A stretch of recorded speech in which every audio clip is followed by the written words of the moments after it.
और देश के प्रधानमंत्री आदरणीय नरेंद्र जी पार्टी को जीतकर नरेंद्र मोदी जी झोली में डालना है। वो तो चौधरी देवलाल जी कहा करते थे कि लोकराज लोकलाज से चलता है।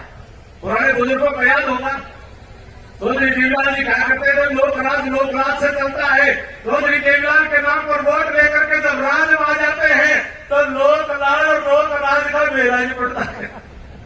ना लोकराज का बेड़ा ना लोकराज का बेड़ा, राज समझ में नहीं आती। और मुझे हैरानी इस बात की होती है कि पिछले दिनों एक मां का बयान आया कि मुझे इस बात का बड़ा अफसोस है कि मेरा बेटा जो है वो बड्डी वाली सही जगह नहीं बैठ पाया।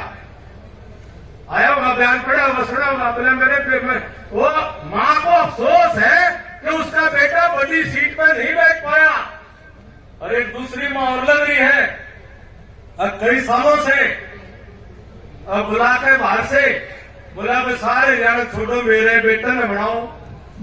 मैं हैरान होता हूं कि हरियाणा प्रदेश के 3.5 करोड़ लोगों में से क्या और किसी मां का कोई सपना नहीं? क्या और कोई मां अपने बेटे के लिए सपना नहीं ले सकती है? उनकी सपनों की किसी को चिंता नहीं? हम राजनीतिक क्षेत्र में काम करने निकले, हमारा संकल्प है कि इन 2 माओं के 3 माओं के बेटे की चिंता नहीं, हमारी चिंता है कि हरियाणा प्रदेश की प्रत्येक मां की गोद से पैदा हुआ 36 बिरादरी के एक बेटे के भविष्य की चिंता हमें है। बता दूं, आईएएस के टॉप पर भी हरियाणा तो खूब लिख रहा है। हमने भी ये आजमा करके देख रखा, 1994 में पास करके छोड़ दी थी जमा फाइनल। हमने भी जो है छोड़ दी थी, ऐसा नहीं है। हम सेना में भी हैं, हम किसानी में भी हैं, हम खेल के मैदान में भी हैं। पढ़ाई के अंदर भी कोई हमको कमजोर ना माने, कोई गलतफहमी ना पाड़े, और जिसको गलतफहमी हो वो आजार बैठ करके हमारे साथ इम्तिहान करने में छुट्टी दे। राजनीति खानदान में पैदा हो गया, किसी ने पढ़ाई करी हो तो नहीं करी हो, किसी ने कुछ लियाकत हो, कुछ आता ना हो, कुछ जाता ना हो। हमारे पीएचडी पास बालक उनके आगे हाथ जोड़कर खड़े हो जाएं, ये सा हरियाणा का समाज हमारे बुजुर्गों ने हमें नहीं बताया था। हमारे बुजुर्गों ने हमें सम्मान और स्वाभिमान के साथ जीना सिखाया था। मंत्री है, वो मंत्रियों से बैठ करके भाई यहाँ आई है 2000 नौकरी, 3000 नौकरी, 5000 नौकरी, भाई 20-20 नाम दे दो एमएलए साहब, 30-30 नाम दे दो मंत्री साहब, और जो है 50 नाम होंगे मुख्यमंत्री साहब के और 50 एक नाम होंगे मैडम के भी। वो आया करते नहीं, लिस्ट बनाया करती। और फिर जो है एमएलए मंत्री साहिबान, फिर वो अपने वर्करों कहते बोले भाई 20 आई है, 20 में से 2 तो भाई मेरे रिश्तेदारों की रखनी है। और बोला मैं 18 का रेट 10-10 लाख रुपए ला दिया करते, रेट लगा दिया करते। आपस में पार्टी के वर्कर को भी रेट लगा के नौकरियां दिया करते थे। ऐसे तो हरियाणा का सिस्टम चलता था।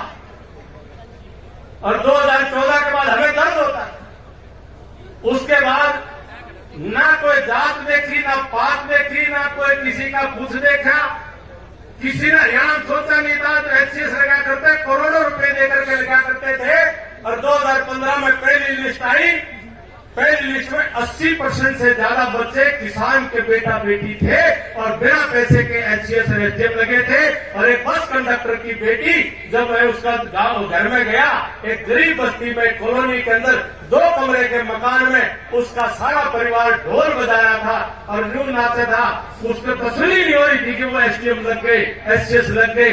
वो जाकर हमने तसल्ली कराई, वो पक्के लगे, साचे लगे। मुझे पूरा विश्वास है, मुझे सारे हिंदुस्तान में जाने का, मिलने का मौका मिलता है। चारों तरफ हिंदुस्तान के दरों दीवार से एक ही साफ लिखा दिखाई देता है। हिंदुस्तान के कण कण से, जर्रे जर्रे से एक ही आवाज आज गूंजायमान होती है कि 2024 में पहले से भी ज्यादा बड़े बहुमत के साथ मोदी जी के नेतृत्व में ये भारत की जनता ये सरकार फिर से बनाना चाहती है। और देश के प्रधानमंत्री आदरणीय नरेंद्र जी